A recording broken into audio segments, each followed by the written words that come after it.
Maintenant, les éléments de l'alerte. Comment faire une bonne alerte? Pour alerter, il faut, se présenter. Se présenter, donner votre profession. Vous conviendrez avec moi que l'alerte ou bien l'alerte d'un pompier, ça, si je prends un secours spécialisé, sera différente de l'alerte d'un policier, par exemple.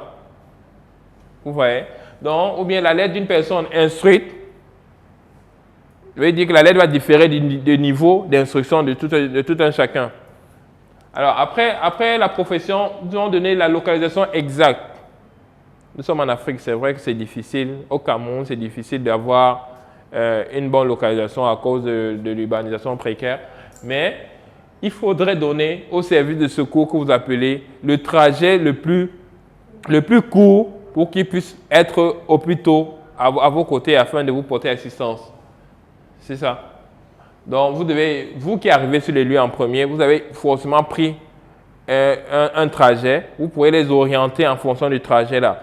Et même si c'est un accident qui se déroule dans la ville, par exemple, en pleine ville urbaine, vous pouvez savoir que dans telle zone, il y a souvent des embouteillages à telle heure. Donc, vous pouvez les orienter sur le trajet à adopter ou bien à suivre.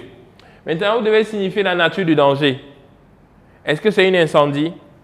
Est-ce que c'est juste un choc? Est-ce que c'est un carambolage? Est-ce que c'est un glissement? Vous devez donner la nature des dangers. Vous devez nombrer les victimes et l'état apparent.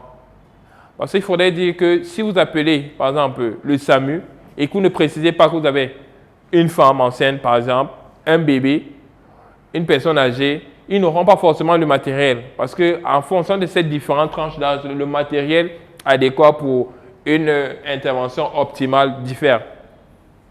Donc, vous devez nombrer les victimes. Vous devez dire, par exemple, vous avez 4 victimes, dont un enfant de 5 ans, une femme enceinte, un homme de 60 ans, de la soixantaine. Ça nous permet de savoir déjà quels sont, avec la nature du danger et les victimes, on peut savoir qu'en cas de choc pour un enfant de 5 ans, voici ce qu'il peut avoir, voici ce qu'on peut craindre comme complications chez lui. Et les gestes entrepris. C'est toujours important de dire à l'assistante au téléphone que voici, je suis arrivé sur les lieux, voici ce que j'ai fait. D'accord? J'ai déplacé la victime ou bien j'ai protégé la victime de telle façon.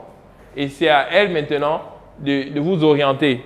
Et là, on revient au niveau de la présentation et la profession.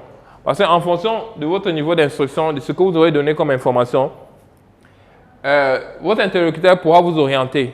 On ne va pas dire à quelqu'un, à un civil avec un niveau d'instruction acceptable, de faire une RCP.